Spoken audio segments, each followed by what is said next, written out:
All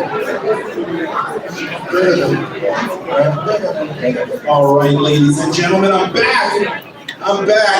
And welcome to Manuel's Tavern for Carapace's 15th anniversary show. Man, we packed out the big room tonight. Give yourselves a round of applause. Packing out the big room. Welcome out 15 years of storytelling here at Manuel's Tavern. I really don't know where to begin. So I'm just going to go into my usual spiel like I do at the top of other shows by round of applause. This is their first time here at Carapace again. All right. Excellent. I got new people. And all you veterans who come out regularly, give them all a round of applause. Right. For those of you who are new, Carapace storytelling. This is real life storytelling. Each storyteller gets to come up, share a story based on a theme without notes. They get 5 to 7 minutes to tell a story to a room full of strangers. And it's a very safe space. There's no bullying, there's no heckling, no stand-up comedy, no political rants, nothing like that. Just storytelling, just like when you're hanging out with 100 of your favorite friends and you're telling embarrassing stories about the time you did this and the time your friend did that. And we're going to have a good time. We're going to learn about each other. We're going to share some things. The stories, some might be funny, some might be sad. We'll run the whole gamut of emotions tonight, but it'll be a good time. This is how human beings, how we have always passed on information, how we've always passed on our traditions through storytelling. And so we're going to keep that going tonight at our 15th anniversary show. If you will, please silence your cell phones. Go ahead and turn those off. These or just silence them. Don't turn them off. I know we can't do that. You got to stay plugged into the matrix. So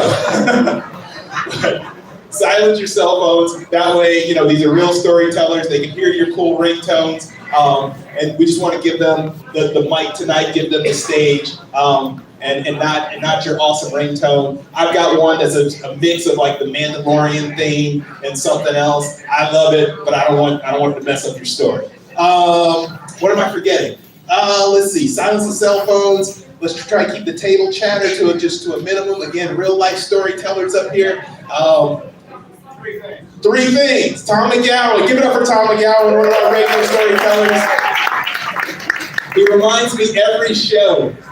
Every story has to have a beginning, a middle, and an end. So remember that in your stories. And tonight, our 15th anniversary show, if you know the theme, shout it out. Spoiler alert! Spoiler alert. That's right. That's our theme for tonight. So tonight we'll have 3 celebrity storytellers, 3 Carapace favorites, and I will be drawing 3 names from our hat of people who would like to tell a story tonight. And so use the theme tonight for your stories. If I bring you up, inspiration for your story. I'm not an English teacher. I'm not grading you on this. I'm not going to be like, hey, you never said spoiler alert the whole time. No, that's not my role. My role is to bring you up here and keep the show going and have a good time. So use the theme however you like. I always feel like I'm forgetting something. But you know what? I'm going to kick it over to give it up for our producer, Shannon, ladies and gentlemen. That's right, Chris. And the reason why you have to say we have no notes, no political rants, no comedy routines is because we've literally had all those things happen over the years. That's right. And we want to get better a little bit every time. I want to give great praise to this man who holds our space.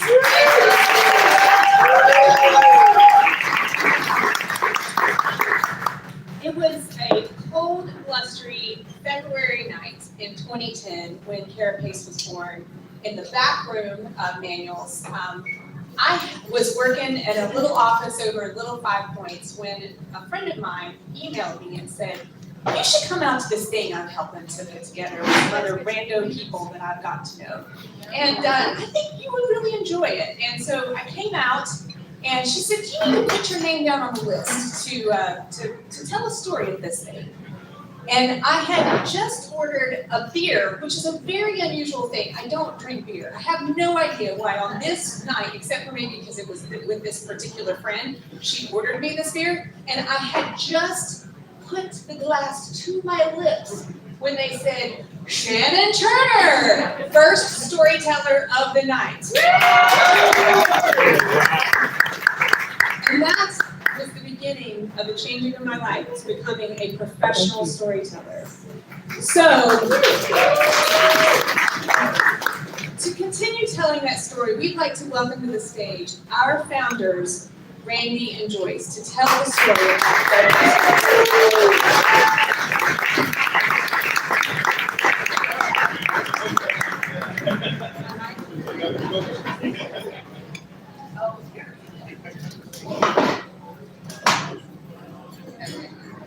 Hi, okay, so it started with an idea. I was very sad. I was so sad. It was New Year's 2009. I was in a bathtub and I had no plans and no parties to go to.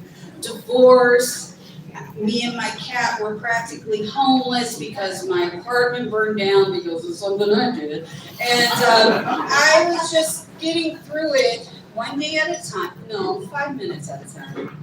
And every day I would listen to stories, I would listen to NPR, I would listen to The Moth, and I thought, this is getting me through. I need to find a place in real life to go and hear this in Atlanta, somewhere. And I couldn't find a place. And I thought, holy cow, we need to do this. Let's get something started. And I've never started anything in my life, and I didn't even live in Atlanta. I lived like way out in Cherokee County. And so I just started it through a meetup group. And I said, hey, I got this idea, we're gonna start it, we're gonna do it Manuel's Tavern, it's gonna be this day. 2 people come into my life immediately, Mr. Randy Osborne. Mr. immediately replied, I'm into it, I'll let him talk about what he did. He's an amazing artist and storyteller. And the second person was Shannon's friend. Shannon's friend that she just told you about emailed me is like, I've got a friend, she's so into storytelling, I'm totally gonna bring her to this first storytelling event. Can you please make sure she gets up and tell a story? I was like, yeah, just bring her, stop, just please show up. I don't even know if anybody's gonna come to this. So that was my part of the story. I was just very uncertain how all this would work, but it meant so much to me just hearing stories on the radio. But I wanted more. I wanted to be in real life. I wanted to see faces. I wanted to connect with people. And I'm super shy. So I connect with people by just listening to them tell their stories. So this is very hard for me to even be up here looking at me right now. So I'm gonna stop and let him talk about his part. Yeah, I just moved here from San Francisco, second time in Atlanta, not happy about it. Pretty lonely, and I went to the meetup website thinking maybe I could. Can't hear you. Yeah. Oh, sorry, it's because the mic. Here we go. How's that? Yeah. All right, I just moved here from San Francisco, lonely, well, not happy about it, Atlanta, etc. And I went to the meetup website, maybe find something to do on my lonely weeknights, and then I saw what Joyce had posted, and I really liked storytelling. So I said, yeah, well, let's do that. And I'm going to switch mics now. It's just not working. So, It's you. they don't want me to hear it. So I contacted Joyce. And at the time, we were putting up posters and windows, and we were just doing it very grassroots. Met Joyce, who, because she knew I was from San Francisco, she thought I was gay. She saw me, she said, when I saw you, I knew you weren't gay. She still doesn't know. Anyway, we did a couple of shows, and she asked me if I wanted to be officially a part of the event. Things went from there. We developed a relationship. We have now been together pretty much that whole 15 years. We're married. We have a kid.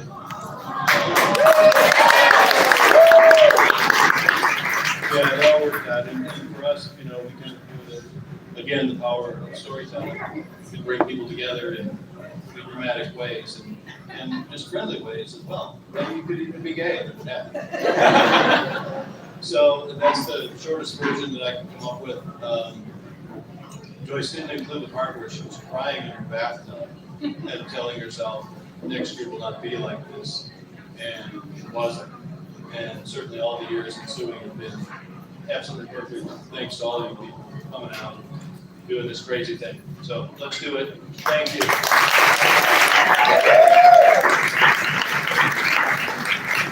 All right. And let's see. I don't even remember where I came into this, Randy. Who was the first host? Lance. You did it first. Okay. You did the maracas. Okay. And then I came in later. Randy was my writing teacher at Emory. So he had been reading some of my nonfiction, and at some point during the class, he was like, "Would you be interested in hosting a storytelling show?" And I was like, "Oh man, I'm definitely getting an A." And but yeah, he knew I had some performance background, and so yeah, I came on board, and yeah, been here ever since. What year was that? I don't even remember what year I started.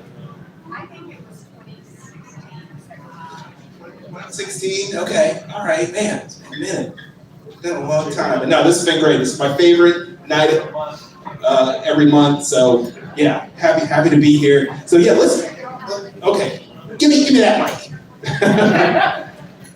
We're gonna have dueling mics. Test. All right.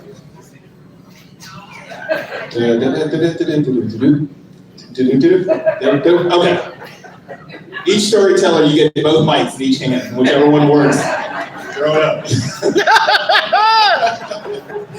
So, all right. So tonight, we're gonna have, like I said, 3 celebrity storytellers, 3 Carapace favorites, and 3 storytellers that I will draw from the hat. So our first storyteller is a Carapace favorite. Put your hands together and give her thunderous applause all the way up to the microphone. Give it up for Darcy, ladies and gentlemen. Darcy!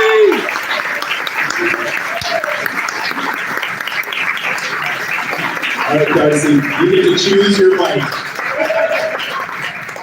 My good champions. I was in the shower when a wave of energy crackled through my brain. And it was like the world around me reshuffled like a deck of magical playing cards. And I had a vision of utopia. And I thought, oh my God, I'm a prophet. Jesus, Muhammad, Buddha, and now me.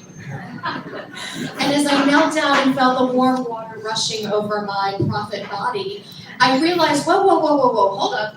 The crackle stopped. I am definitely not a prophet. And something is very wrong here. I got out of the shower to tell my husband what was going on. But instead what I said was, I need you to tackle me if I try to leave this room. Do not let me walk out the door. And I said that because the vision and the crackling had come back, and it took a really dark turn this time.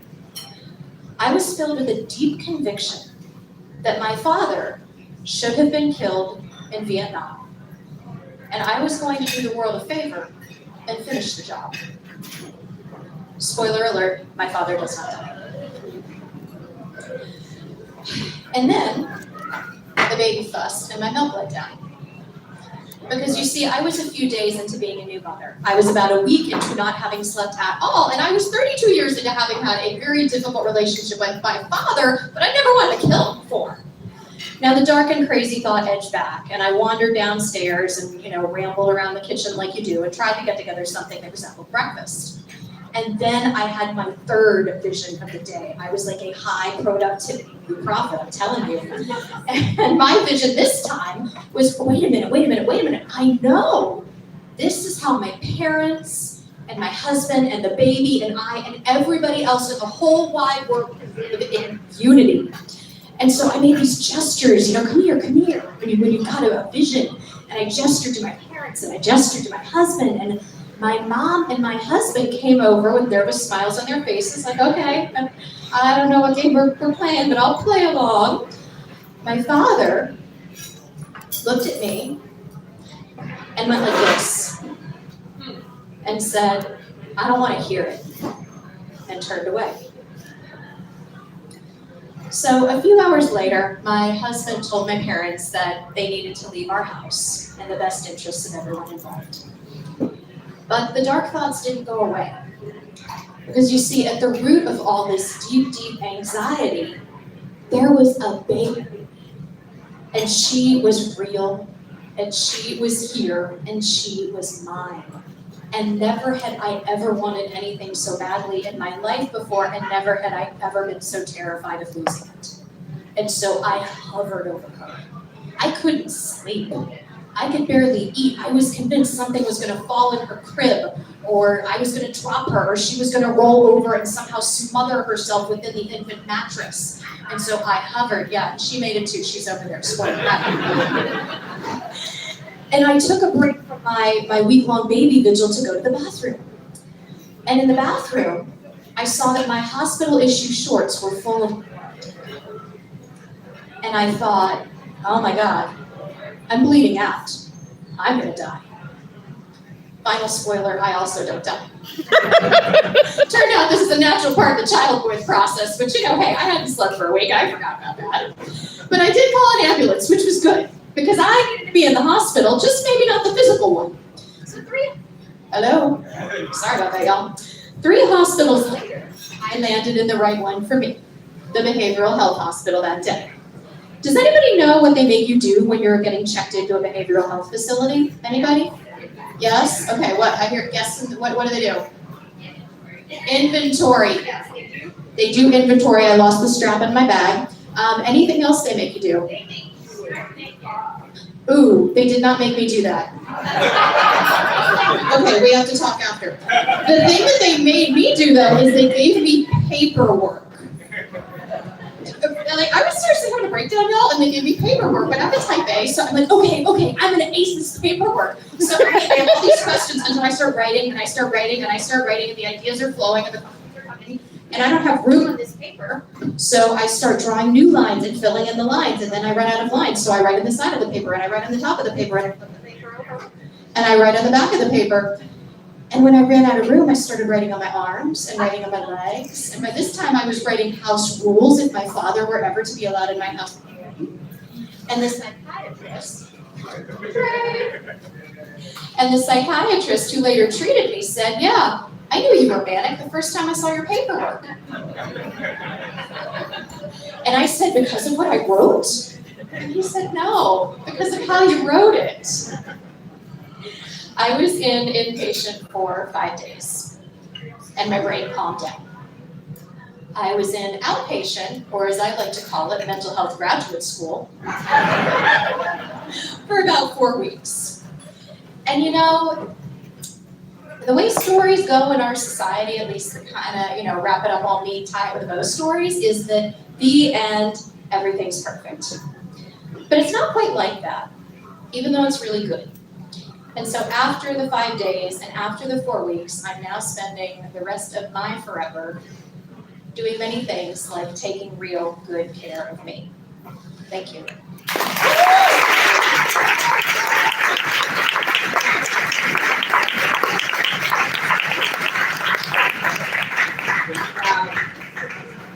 Thank you so much, Darcy. I love that story, and I always appreciate your stories. And I appreciate you mentioning the staff that seemed to be so gracious in that moment. And speaking of staff, I want to take a moment to really honor our artistic home here, Manuel's Tavern, the place we could not be without. Thank you so much for making this.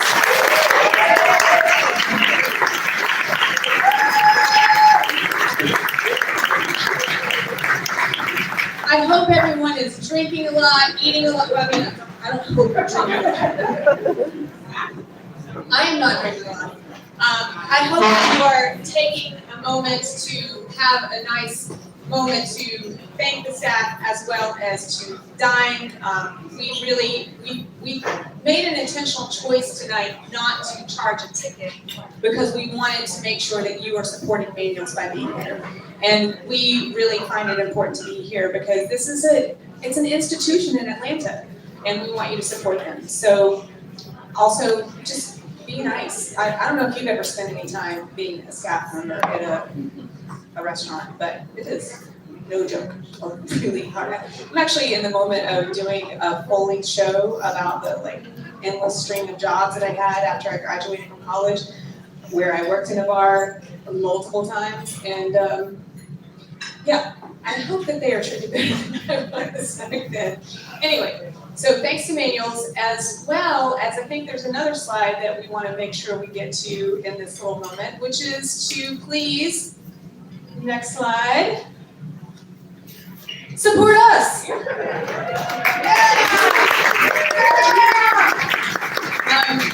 We just started a Buy Me a Coffee page because another thing we did by not charging a ticket tonight was we hope that you'll consider supporting our Buy Me a Coffee. There's a link to that on the cards that are in the middle of your thing. It's been going out in the newsletter. It's on our social media. Some of you have already very generously supported. It's a thing that you can do one time. You don't have to be you don't have to become a sustaining donor. We're just trying to make Carapace a little bit more sustainable. Our list has grown exponentially, and we are about to tip over to where our list becomes something that we have to pay for. And I can't do that, y'all. So it'd be great if you could. It's called Buy Me a Coffee because it's just like a little tip, So you can buy me a cupcake, you can buy me a burger, or you could buy us a month of our list. All right, next up is the fabulous, the local legend, the most hilarious Theresa Davis.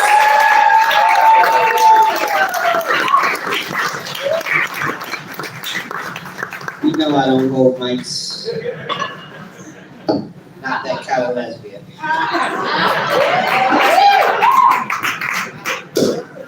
All right, turn it off. Hello.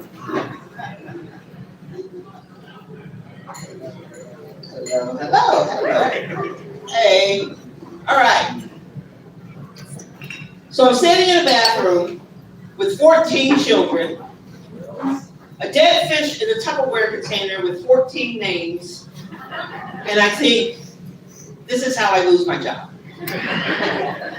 Spoiler alert, I do not lose my job that time.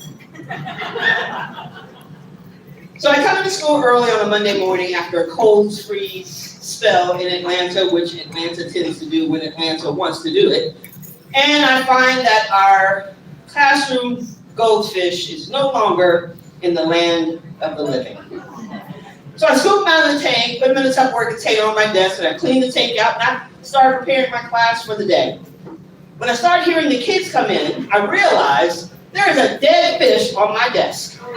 So I run to the bathroom to try to, flush it politely before there's a scene. Unfortunately, I run into Erin. Erin is one of my third graders. She sees what I'm holding and clutches all of her invisible pearls. And then she scolds me about being mean because I was going to get rid of their very close friend without them having closure. So Erin decides, because she has also made herself the class president that year, she ran against herself and she won. She decides that we're going to have a class meeting to decide what we are going to do with our best friend, the fish, with 14 names, because 14 children couldn't decide on one name, and I had had enough. So Erin calls her meeting, and she has created committees. They decide they want to have a funeral. And I am of the, let's teach while we live. I'm like, all right, funeral. Why not? Then they talk about how they want to go outside and find a nice spot for the fish to be buried, so they have to have a mini lesson on feral animals and how horrible it might be to die twice. They decide on a flush funeral. Awesome. Erin has a choir committee. She has a program committee. I answer questions about who carries the body, so I explain pallbearers, I explain obituaries, I explain eulogies, and then I think, what am I doing right now? But we're doing it. We are doing it. Erin's mom never left when she dropped her off. She decided something weird was going to happen, and she was going to be there for it. So while they're on their own committee and they're doing their own learning, teaching things, and they're making their programs and they're practicing their very creepy song, and they're making all their arrangements, Aaron's mom comes up to me and asks if she can provide the food for the repast. Now, if you know what the repast is, you know what the repast is. That's the party after the funeral. And that's when I realized I have lost complete control of whatever situation is happening in my classroom. Parents keep coming, they dropping out food, they not leaving. They bringing changes of clothes, kids are changing clothes. I'm like, what? Other classes are joining my class, and apparently we are having a fish homegoing for sure. There are 14 adorable eulogies where, I don't know if this fish knew the life it had, and all of it did not achieve its dream of being the first fish to climb Mount Kilimanjaro. It had a wonderful, wonderful life. Then Aaron asked if anybody else has any party words, and a kindergartner stands up and talks about how, in tears, how she and her best friend, the fish, really enjoy reading The Very, Very Hungry Caterpillar together a lot. Then the processional starts for the funeral. The pallbearers, all 14, are lined up behind me. We walk to the bathroom. They hand the Tupperware container to each one, and then file into the bathroom behind me. And that is how I find myself in the bathroom with 14 children in a Tupperware container and a dead fish with 14 names, thinking, what am I doing? There is an eerie rendition of Kumbaya, just a hook. They count to 3. I flush. Someone says amen. And I wait for the parents to say something, do some intervention, like who does a funeral curriculum if they are communing like family? The kids are having a great time, and Aaron's mom makes me a plate of collard greens, mac and cheese, and fried chicken at a fish funeral. I do not lose my job. Months later, I decide I am going to take my class to Chuck E. Cheese for their reward trip for such great behavior. The teenager in the Chuck E. Cheese costume let a racial slur slide out of his face a little too close to the ball pit, and my 14 scholars went Lord of the Flies on his ass. I was hauling children off, and I'm like, okay, no, this is actually how I lose my job. We get back to the school, and Dr. Wilson wants to have a meeting about the incident. I tell her what happens. She laughs so hard, she is forced to leave the room, and she does not come back. So I figure, spoiler alert, I still have my job. Keep it up for Theresa Davis, ladies and gentlemen.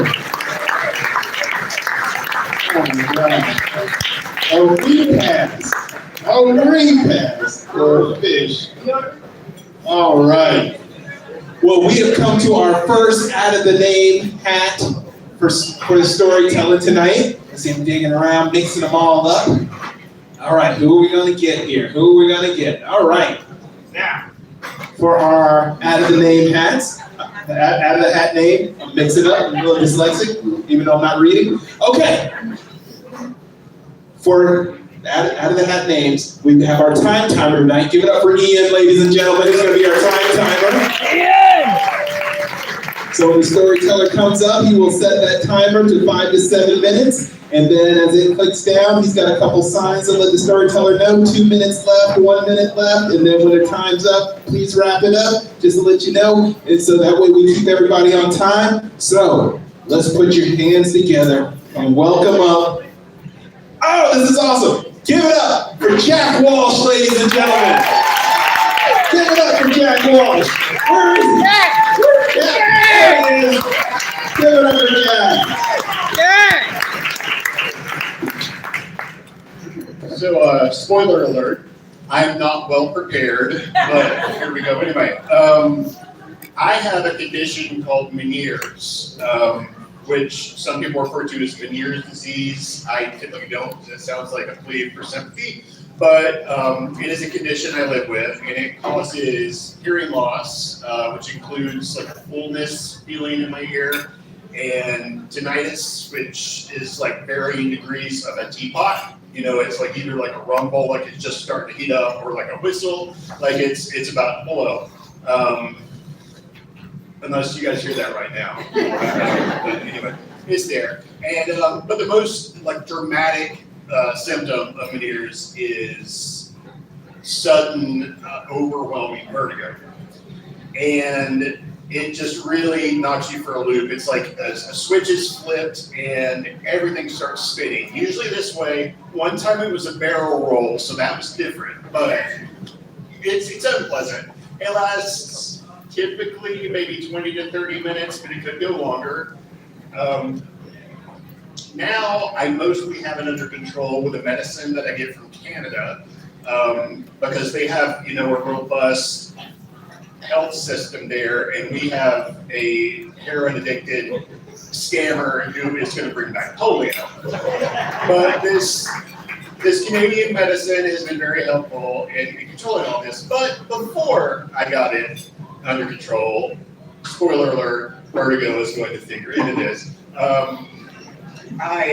I was at Target, and it was the holiday season, and I think I was probably supposed to be shopping for something, but I was actually going through like the little bags of individually bagged Lego figures, trying to like feel them and determine which was which, because I wanted like a specific one. And I sneezed, and I guess it was the sneeze, maybe it was the light in Target, because it's not the first time I've gotten vertigo at Target.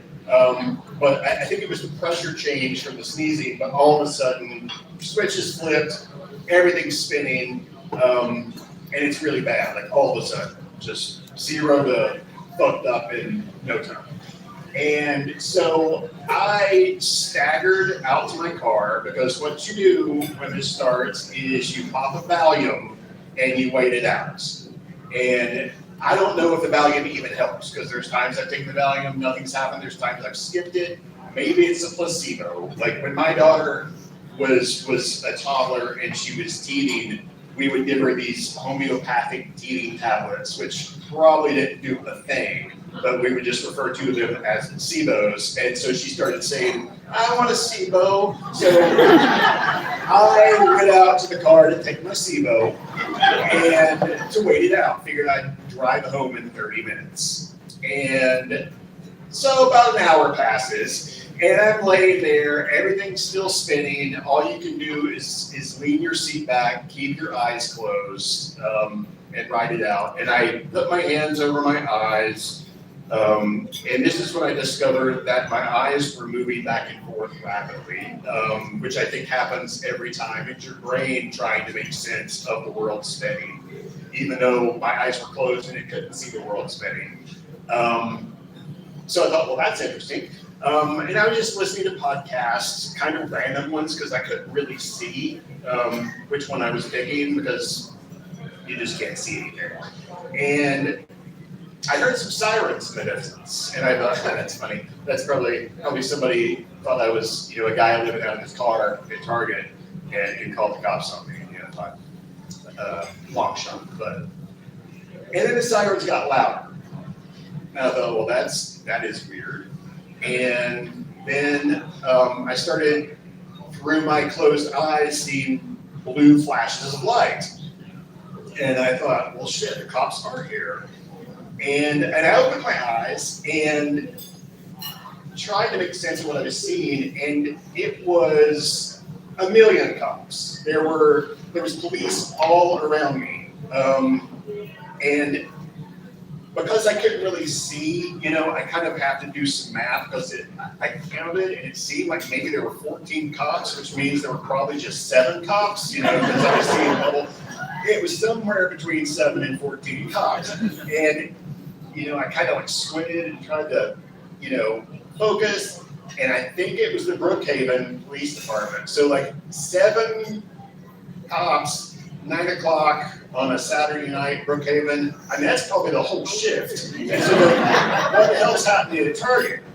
And So they obviously weren't there to roust me for dozing in my car or whatever.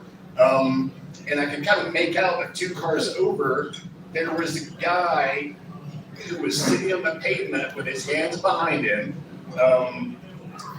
I couldn't really tell you any more than that. They were getting some stuff out of his trunk, so I guess it was a really bad shoplifting hit on target, but I don't know why they had to call 7 to 14 cops for that. But I kept waiting, I watched them kind of drag the guy off, and a cop approached the car, and I thought, oh, here we go. And he just walked by the window and said, how you doing? And so I went back, and after about 2.5 hours of everything still steady, and the cops left, so the entertainment was over, I decided it's time to call home. And so I staggered back into Target and said, hey, look, I kind of explained the situation. I'm having vertigo, I can't drive. I really don't want my car to be towed. And they said, don't worry, we don't tow cars here. So if anyone's looking for somewhere to park on North Druid Hills, a Target, they don't tow.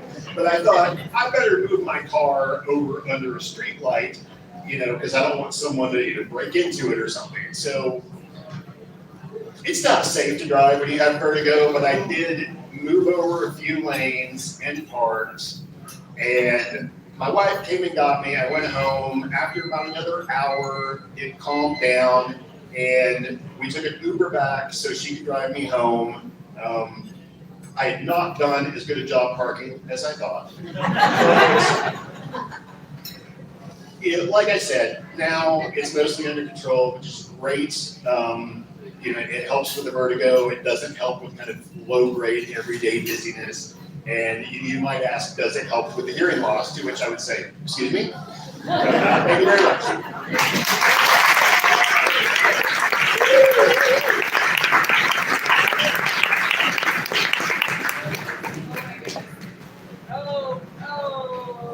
These legs. Thank you so much, Jack. I'm so glad that your name came out of the hat. I'll never see Salt Scrub the same after the story that you told here one time. We want to take a moment to just remember some of the folks that have been a part of the Carapace family that have passed on. I want to thank Joyce for helping me to remember at the last minute. That's why this is a little bit of a strange arrangement on this slide, but we've had some dear folks who've been on the stage or beloved members of our audience. That it's for 15 years to have lost people like this. And it just last month, Dave Hayward, and I couldn't be here for that when we honored him in that moment. I was really sad.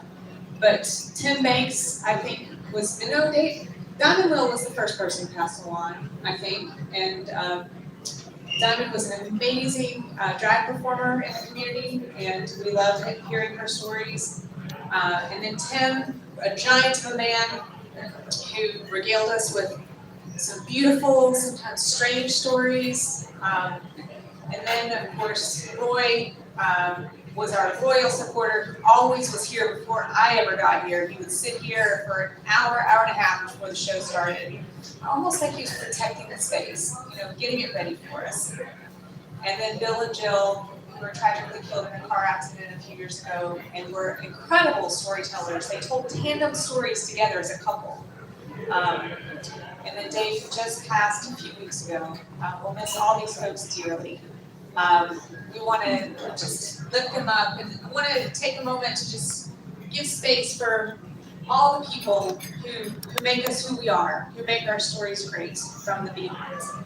Let's just take a moment in silence to think about our stories, the people who make our stories.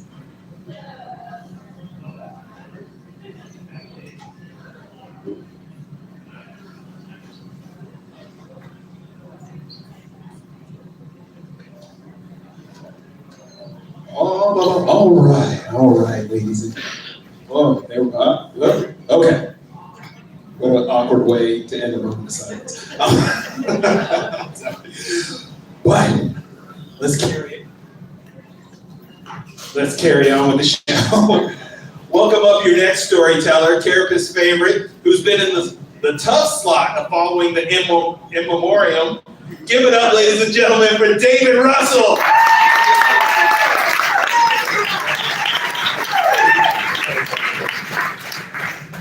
Really good.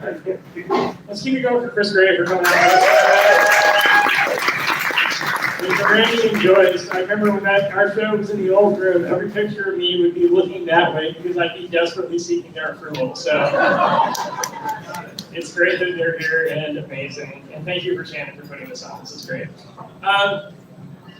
When I graduated from grad school in Buffalo in May, and it snowed on my graduation day, I decided that I would be looking for my dream library job down south in a warmer climate because this body is not meant to shovel anymore. So I searched and searched for 6 months while working at the Barnes & Noble and finally found a job down south. And I was thrilled. It was a library job, and I moved everything down for my dream library job in Georgia. And I kept the Barnes & Noble job too, so I was making money, I was saving money, I was very proud of myself. And 10 months into that job at the library, they very undreamily told me that my services would not be needed anymore.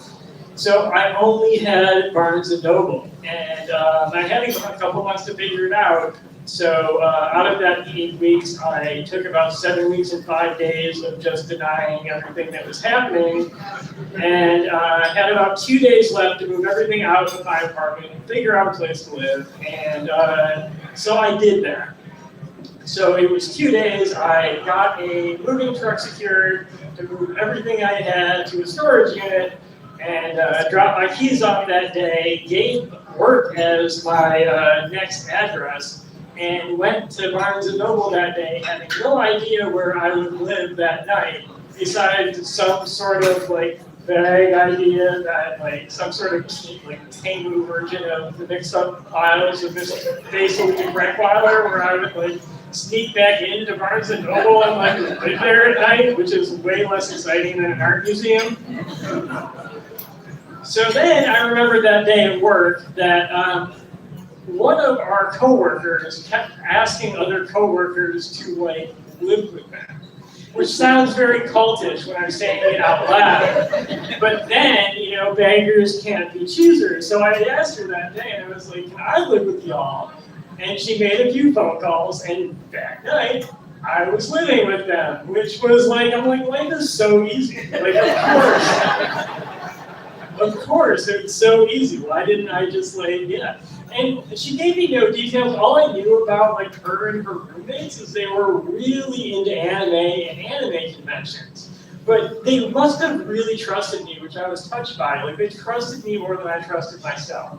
Because they were like, hey, by the way, the next morning, we're all going to FrolicCon for the entire weekend. So you have the house to yourself with our 4 cats. They didn't even ask me if I was like a cat person or responsible. And here I am, it's me and 4 cats, and I assume that FrolicCon is an anime convention. Where it's like anime with like a Swedish event or like where people frolic, you know, like, I don't know. And it is not. The official tagline for FrolicCon is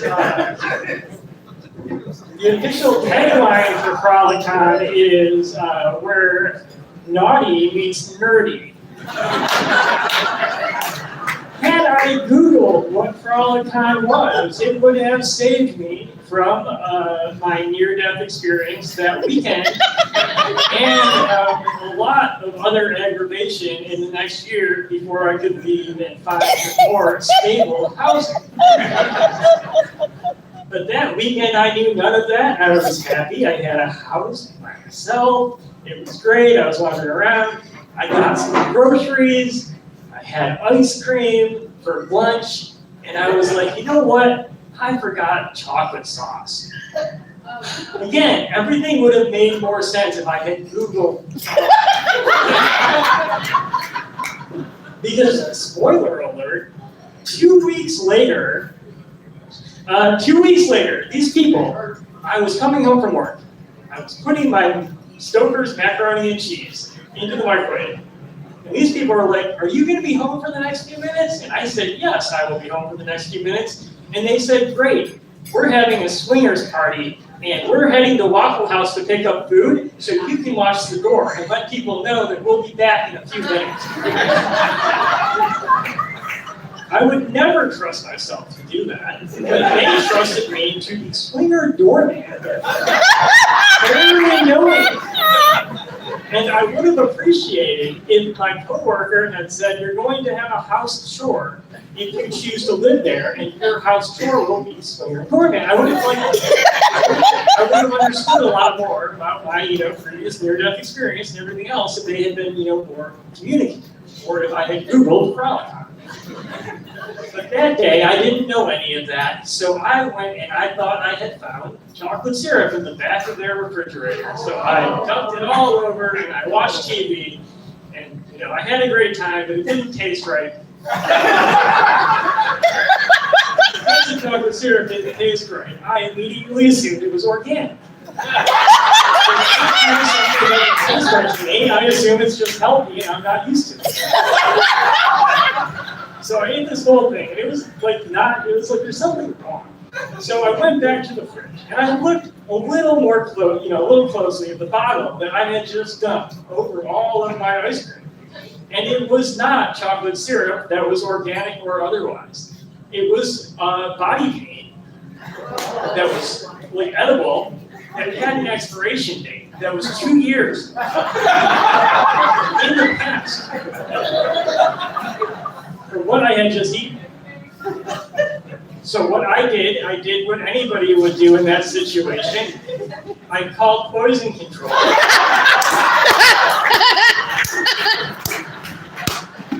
And I said, "Hello, I have just ingested chocolate flavored body paint. And am I going to die?" So they were like, "What? Hold on." And I was like, "That's not comforting." So we went through all the ingredients, and they're like, "You should be fine." And I was like, "That's not, comforting." Because by this point, all the cats are on the table. Yeah. Like, is there like an aura around me? Like, I'm about to die. And coursing through every single vein and bone in my body, like they know it. And what is my obituary going to read? And like, what are my parents going to have to say? Like, what did he do? How did he die? He died because, he accidentally ingested body paint that was expired. I was thinking a lot of things. So finally I was like, listen, I was talking to this guy, he was very helpful. And I was like, should I just pull the trigger? And he was like, no, don't kill yourself. And I was like, no, and then throw up. And he's like, well, just drink water, you'll be fine. And still, I didn't believe I was stressed out. And it was fine. Spoiler alert, I'm still here. And if I had Googled for all time, I would have been more careful about what I took from their fridge. But because I have residual Catholic guilt, I also went to Starship and replaced what they had with something new. And I was always taught to leave a place better than when you found it. David Russell, ladies and gentlemen.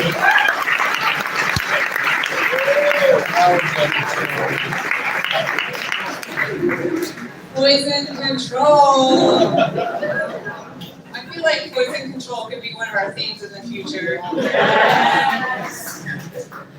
Love it. Everybody's on board. Where could be in the future? All right. Ladies and gentlemen, friends of all nation, our next storyteller is Stacey Beth Shulman.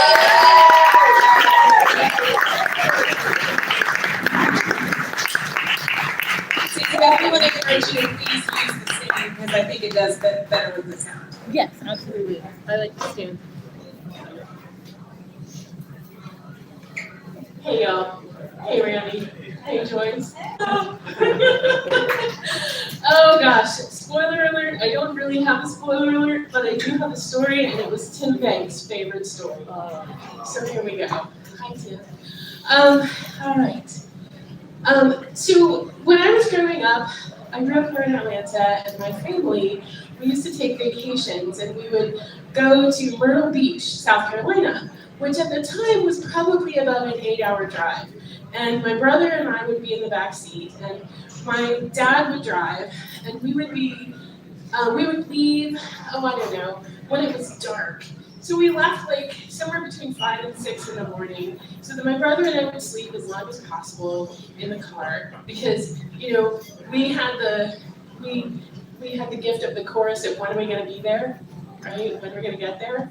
My mom kept herself busy by waiting for the Krispy Kreme donuts on the side of the road, right?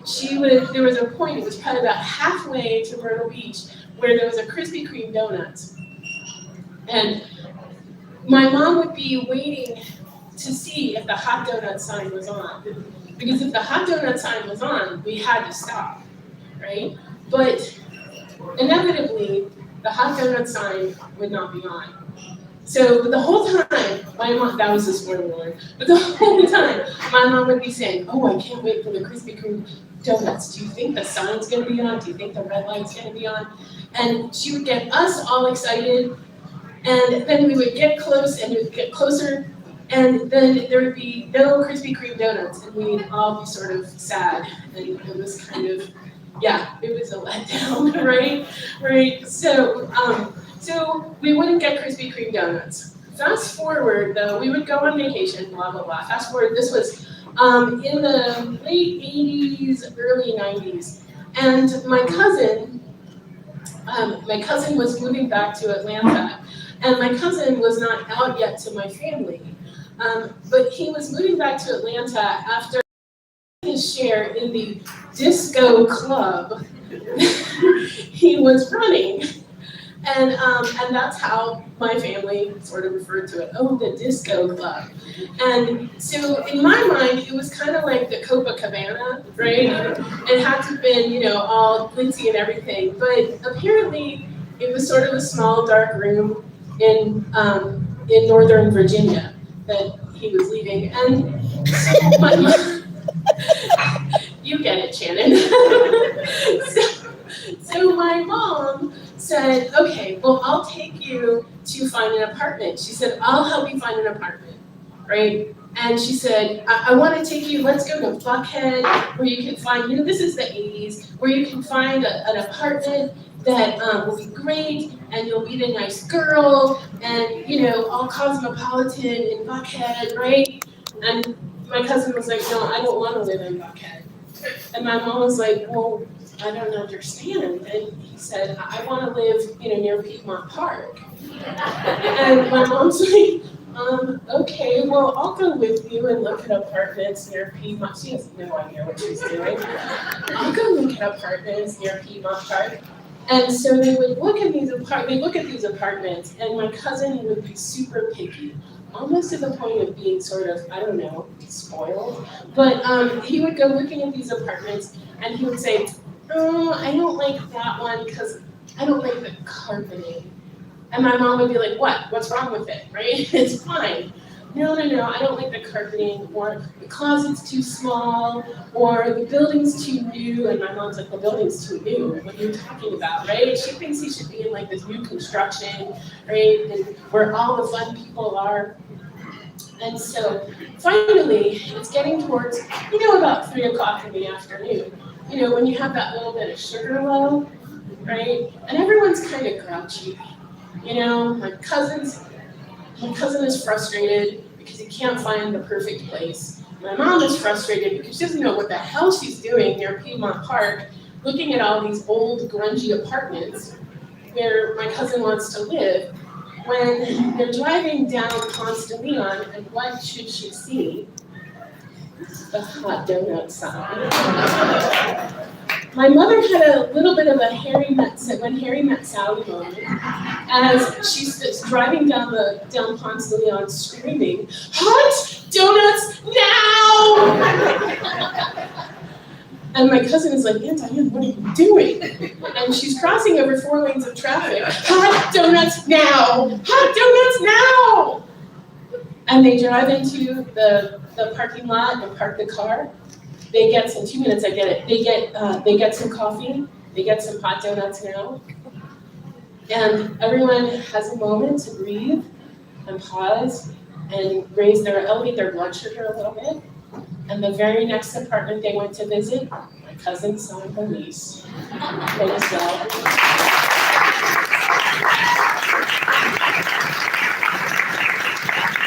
Please give over Stacey, ladies and gentlemen. All right. You guys enjoying yourselves? You having a good time? Just keep the party going. Welcome up your next local celebrity storyteller. Give it up for Nicki Salcedo, ladies and gentlemen.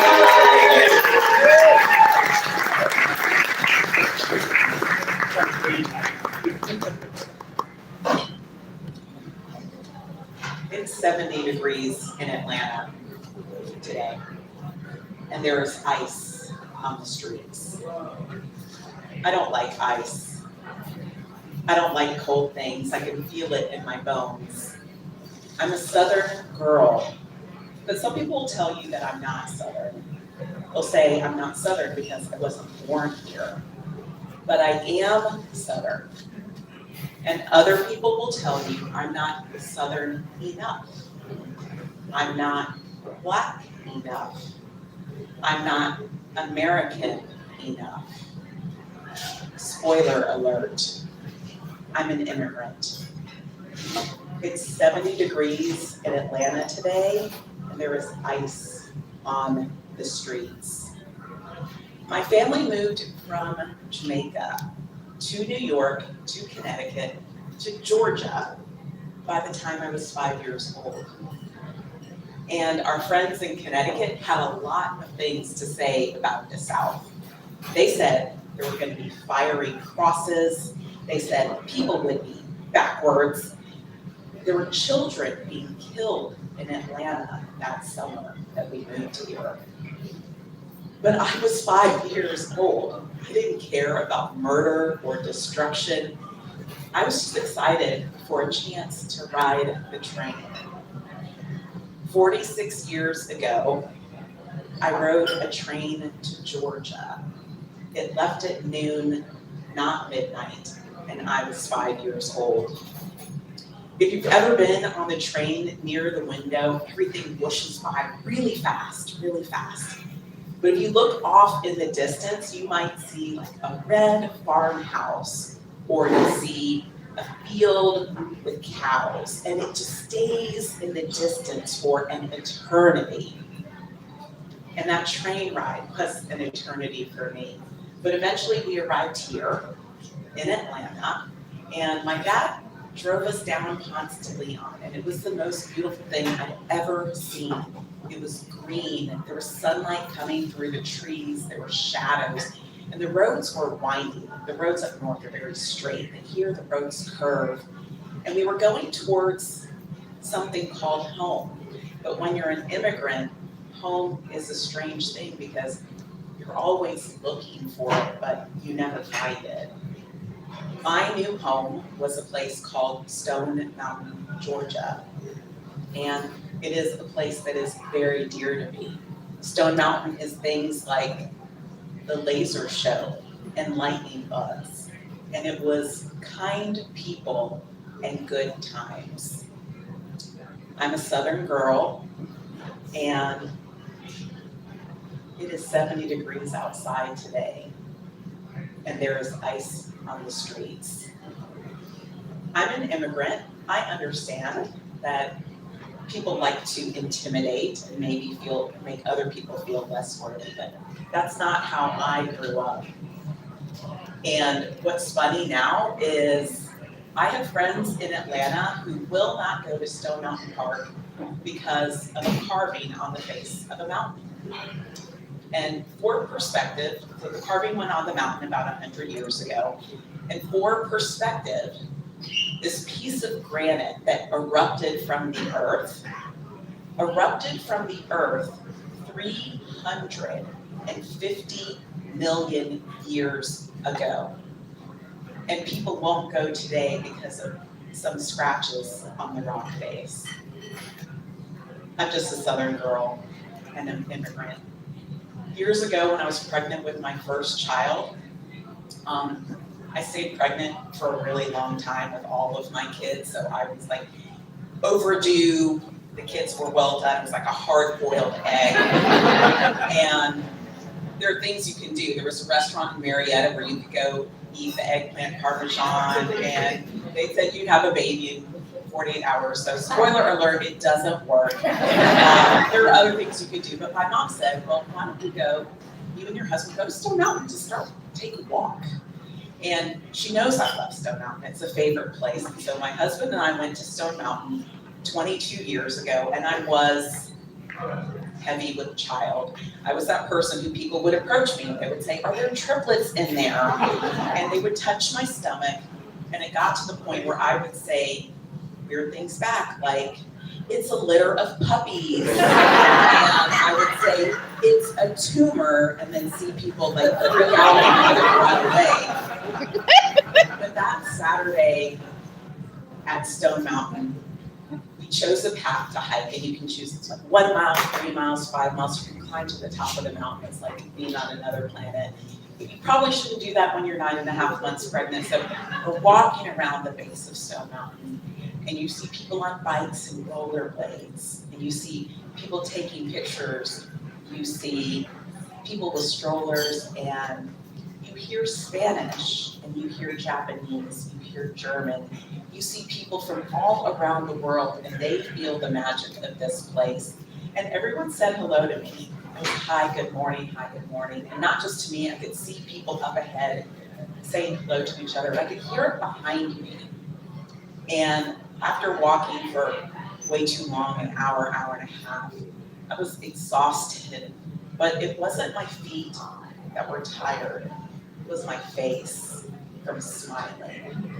And so I think about being a Southern girl. I'm an immigrant. It's 70 degrees outside and there's ice on the street, but I don't like ice. I like warmth. I like fire. And instead of those things that are cold and keep people away, I think about those fireflies. I think about that farmhouse in the distance. And sometimes I'm driving on the highway and I see Stone Mountain. There it is in the distance. I love it. And so tonight, today, forever, I'll keep the magic of 350 million years with me. Thank you. Give it up for Nicki, ladies and gentlemen.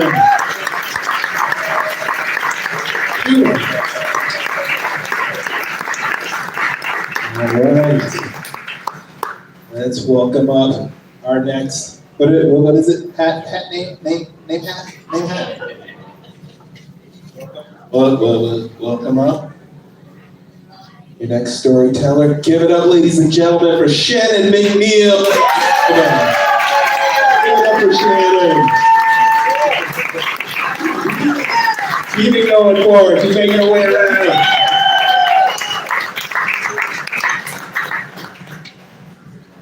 When I first came here as though an Atlanta Martha, how I found out about it was I was part of the Southern Order of Storytelling.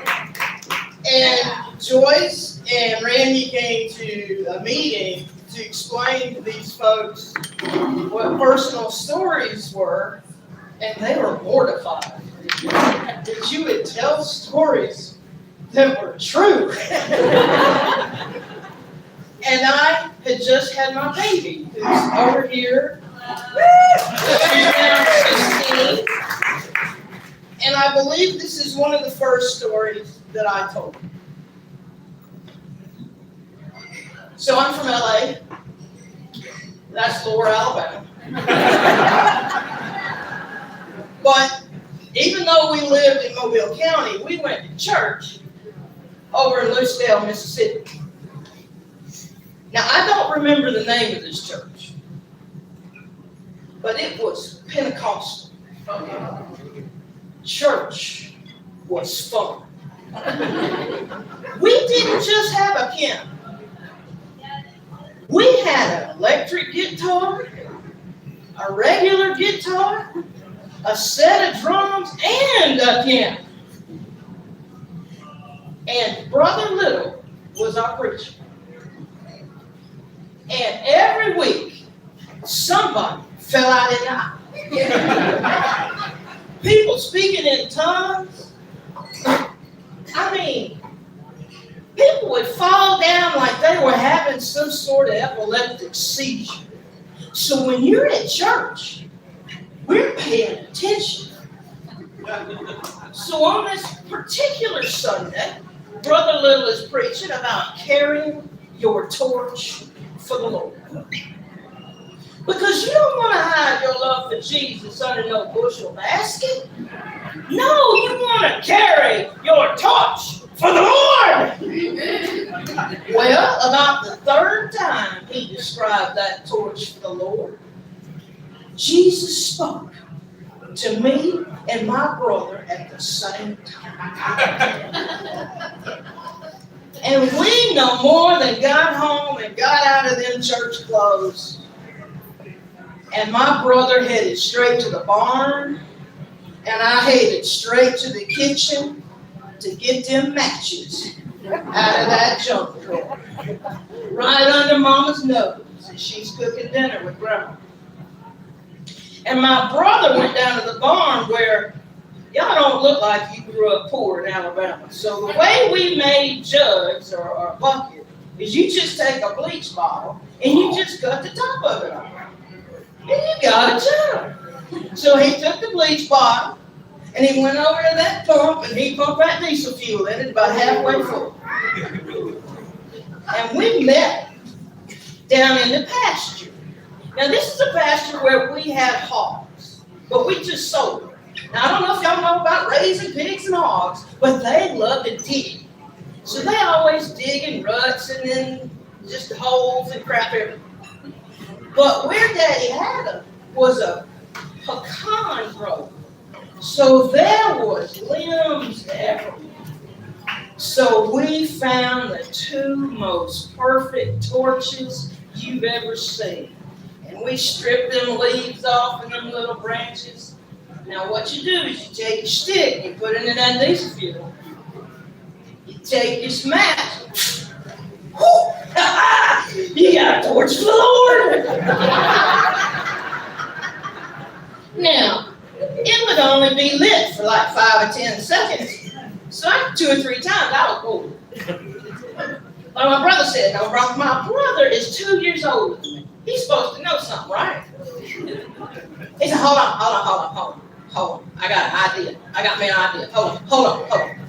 And he took his stick and he started stirring in that diesel fuel.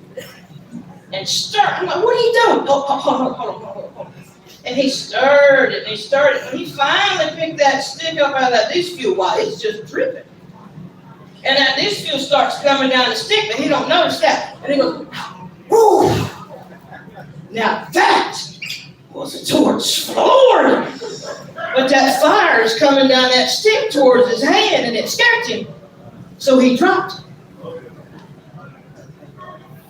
Have y'all ever seen diesel fuel burn? Have you ever seen plastic burn?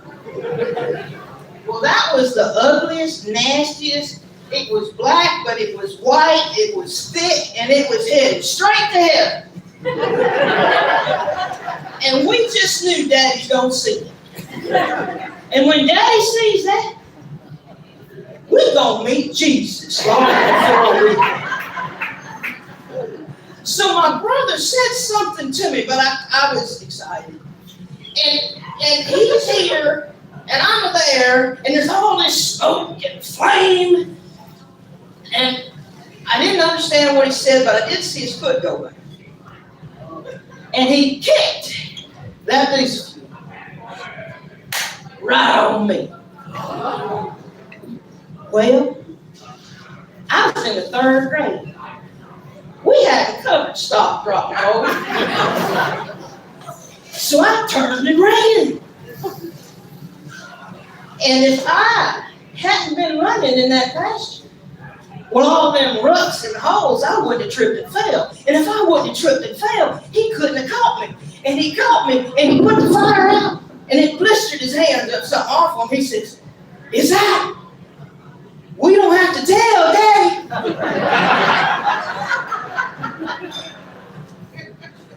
Well, 3 weeks later, I come home from the burn unit of the University of South Alabama Medical Center. And during that period I was in the hospital, Mama had a conversation with Brother Little. Spoiler alert, evangelicals are no different. 57 minus 8, 49 years later.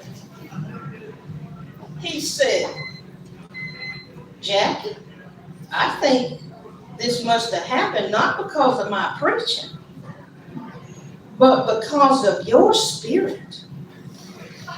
There must be something you're doing wrong that your youngin' got her ass burned up listening to me preaching. But I can tell you why I made them torches. It sounded like fun. Carry your torch for the Lord."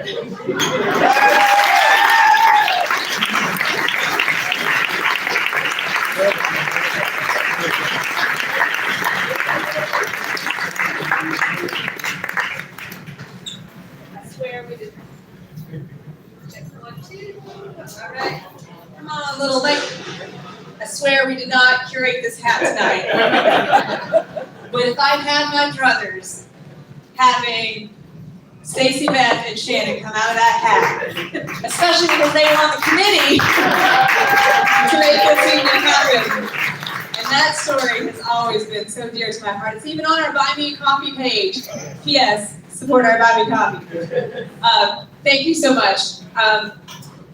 I have been, speaking of the hat, holding under my hat a dear, dear secret for a long time about who our final Carapace favorite storyteller is going to be. And so it is my dear, dear pleasure to tell you all that, drum roll please, our final Carapace favorite storyteller is our very own Randy Osborne.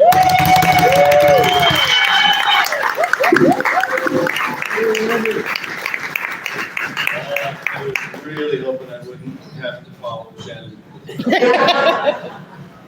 It's a story about my grandmother, who she raised me.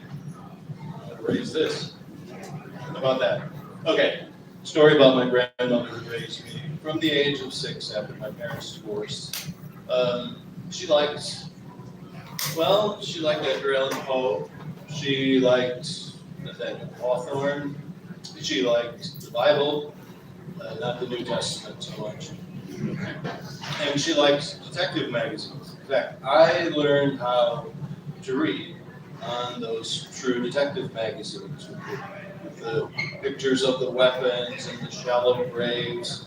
I remember, her name was Madeline, I called her Mad. I remember I had one of the magazines, struggling with it. And I said, "Mad, what is this?" It's Countenance. What is that? She says, "Countenance means face." He bashed her face in, and then he slit her throat. Okay, so I can continue reading. But she was immensely kind to me and very protective of me all of my young life and into early teenagerhood. I slept in her sewing room, which was a little enclosure off the main hallway. I was a miserable kid. Since my parents had split up, I felt just completely lost in the world. And I remember at night she would come in, and I would had my face buried in the pillow, and she thought I was asleep. She would just rest her hand right on my back, just very gently, I suppose, maybe to see if I was still breathing. So one night, I I should mention that I grew up also with my aunt and uncle, who were close to my age, was Matt and Space, 5 children so far apart, the 2 of them still lived at home. So I had kind of a brother and sister, but I still felt like an outsider. We were always getting in trouble together. One night we were watching a horror movie on TV. We loved those. She was constantly on us about watching them late at night. Don't do that. You know what happens. You have nightmares. If you even, just don't. But we were watching. I remember this night. It was a classic horror movie called The Beast with 5 Fingers. And it was about a concert pianist who was murdered. And his disembodied hand came back and started getting revenge on him. We were loving it. My grandmother was watching with us. Mad was back in the corner, and I could see her face shining in the blue light. The movie ended. We were terrified. We didn't know what to do with ourselves. We couldn't go to bed. It was impossible. And she said, I've told you about this over and over. I've told you. So Peter, my uncle, said, let's go up on the balcony on the 2nd floor where he had his telescope. And we'll, try to see the moon and look at the stars. Try to calm down. So we go up there, and we were taking turns. I remember it was my turn. I'm looking through the telescope, trying to find Mars. Peter had gone inside to go to the bathroom. Kathleen was standing next to me, and she screamed like this blood-curdling scream right next to me. So I pulled back from the telescope. Look at her. She's pointing over here off the railing of the balcony. So I look down at the drain pipe along the rim of the balcony, and there's a hand.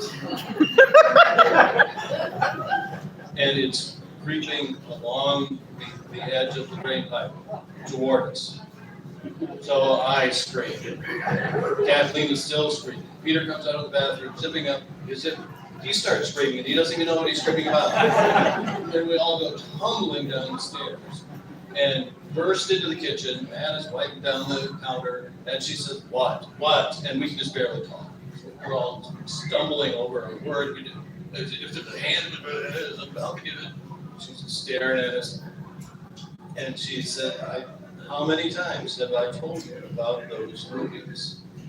You can't watch those movies before bed. Now, you're going to have to go to bed now. Get upstairs. So we did. And for decades, literally decades after that, at most family gatherings, we told that story. It was either me or Kathleen who would tell it, because 2 people saw the same thing. It's like, I could see how one of us could hallucinate that, but we couldn't have shared a hallucination. So it was one Thanksgiving, I was telling the story, and my grandmother was sitting over in the corner, kind of half smiling. And I said, man, what are you smiling about? You know what that did to us, how scared we were, and what a peculiar mystery for all these years. And she said, oh, McKay. McKay was her nickname for me because it was a TV show back then called Adventures in Paradise. It starred Gardner McKay, who was a blonde, handsome, green-bug guy. He was a sailor, and he sailed the South Pacific, solving everybody's problems that he encountered. And she thought I was her handsome little boy, so she called me McKay. She said, oh, McKay, do you remember the day the men delivered that rug in the living room? I did remember. She said, well, do you remember how they brought it in? And I said, yeah, there was 2 guys. They were on the pole. It was rolled up on the pole, and they were carrying it like somebody carrying a body on the stretcher. They were coming in. And she said, yeah, well, while you kids were on the balcony, I went down to the basement, got that pole, and I got a latex glove, and stuffed a rag in it, and I went out in the backyard, and I just like this. And she was fishing in the sky. And And then she started wheezing with laughter, you know, and she did quite a bit. And I think about that a lot, and about her, of course, especially this time of year when the weather's getting a little bit crisp. And we had a pretty hard life. We were very poor. But I remember thinking not too long ago that she kind of introduced me to a paradise of sorts that I got to adventure in. And sometimes, this time of year especially, I can't sleep, just like back then. And got my head, you know, face down on the pillow, and sometimes I sense almost for sure my hand coming down my back and just touching it very lightly, just to see, look, I'm okay.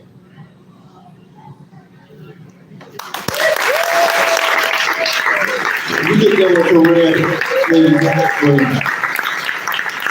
All right. You guys enjoying yourselves, having a good time? All right. Well, let's welcome our final celebrity storyteller. Put your hands together for the talented John Goode, ladies and gentlemen. Give it up for John.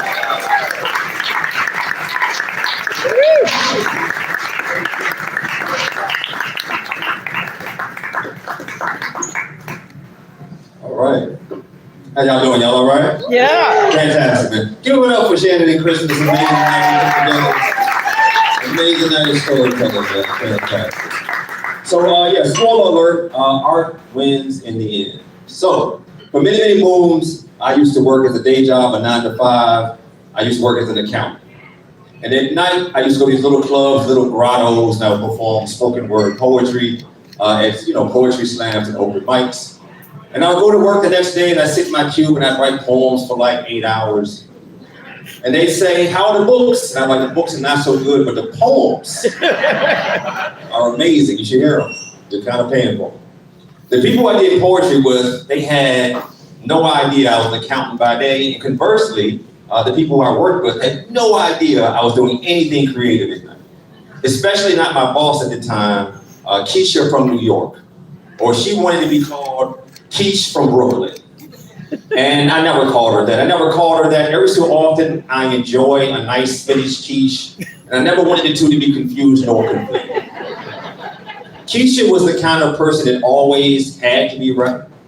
Like one day, she came into the office and she said, you know, these dances, these new dances that the kids do, these dances, they totally behoove me. And I said, behoove?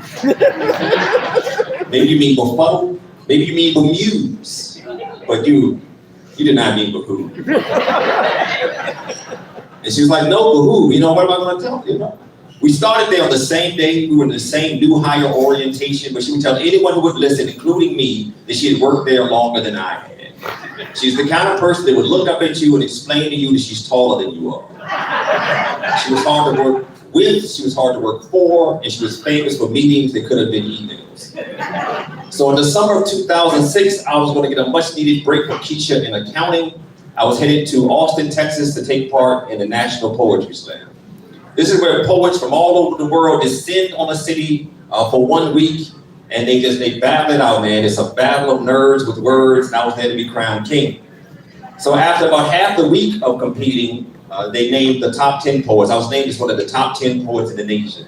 And then the top 10 poets got to see who would be number one. It was Poetic Thunderdome. And there were some amazing poets there. There was this very, very kind gentleman named Travis from Texas. There was a not so kind gentleman named Alvin from Nevada. And then there was the reigning champ, the person who had won it all the year before, Anis Maggiani from Portland, Oregon.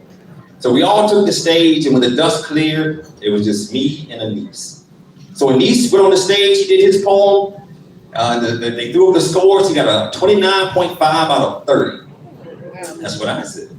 So in order to win, I needed a 29.6. So I went on the stage, I did my poem, the crowd went crazy.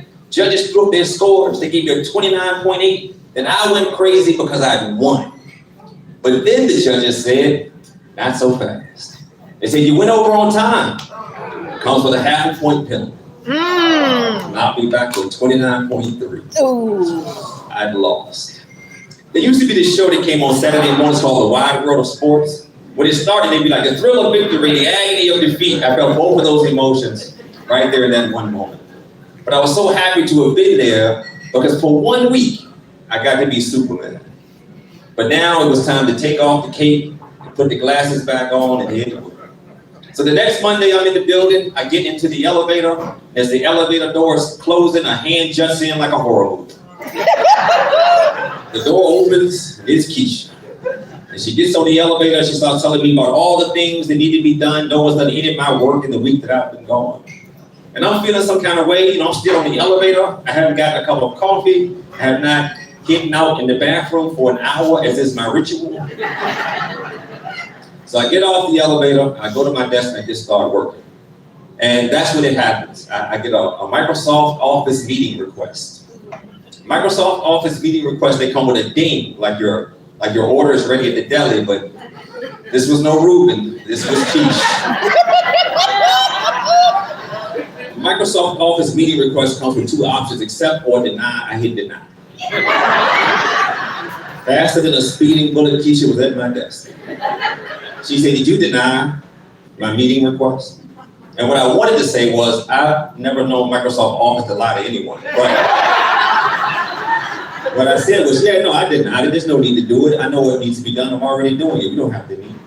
She said, you have to accept my meeting request. I said, I have to? She said, you have to. I said, okay. So she sent me another one. I hit deny. Faster than a locomotive, Keisha was at my desk.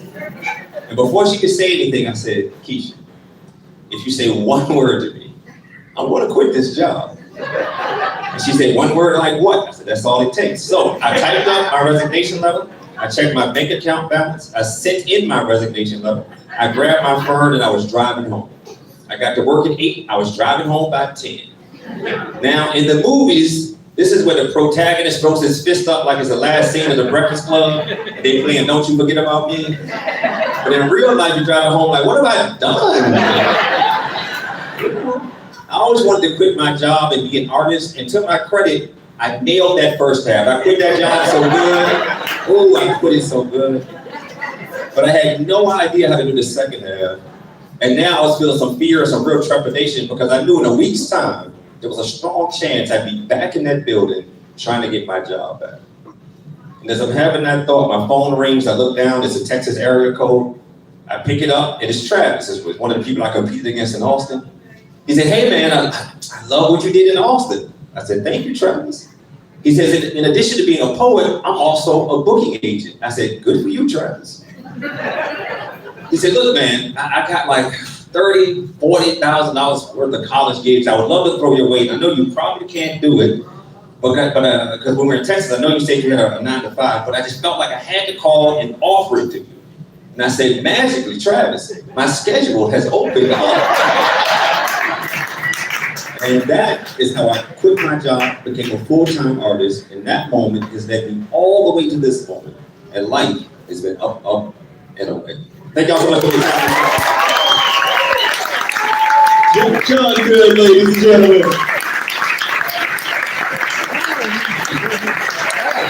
Oh my goodness. Keep that applause going for all the storytellers who came up and shared tonight. Yeah, that was beautiful. Oh, yeah. Oh. You grow up. Yeah. Oh my goodness. Oh my goodness. Can we get into the thank you to the host committee slide? We have had some amazing folks who are regulars at Carapace. Yep, and thank you so much for those. I've seen some great emails coming in. Thank you to these folks who worked all year. Our first committee meeting was in January of this year, so folks have worked all year long to help make this event happen. We really appreciate Cris also, David Russell also. Thank you so much. This has been a labor of love putting this event together. Thank you for having me. So, anything else? Yes. Next slide, please. Also, our amazing photographer.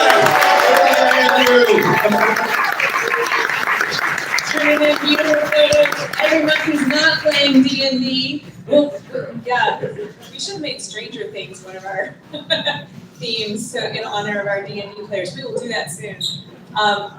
Thank you so much, Cris. It's such a pleasure to work with you month after month. You're just like such an amazing guy. Okay, stop it. Stop it. Thank you, everybody.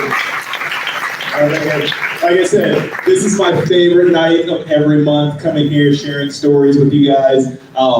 It's amazing. Like I said, I can't remember how long I've been doing this, and I hope I can keep doing it for a while, until I find the next host to replace me. Never. But never. We'll love you. And it'll probably be my daughter. She did such a good job, and that first time I brought her, she might be replacing so. Right. Like Wakanda forever, you know? Yes.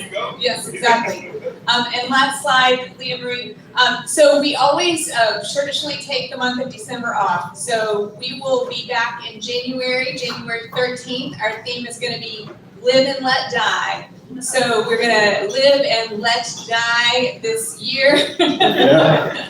And 2026 can't get here fast enough. Exactly. If you want to meet up in December just for drinks, we can do that. But we will see you in the new year. And thank you so much for making this the best part of my month. Thanks, y'all. Thank you, everybody. Everybody have a wonderful Thanksgiving holiday next week and Christmas holidays. Y'all stay safe. Come back and see us. See you in January. Have a good night.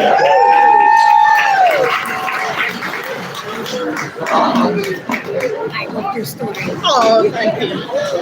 Thank you for encouraging me to come on in. Oh my God! I sat over here and listened to it.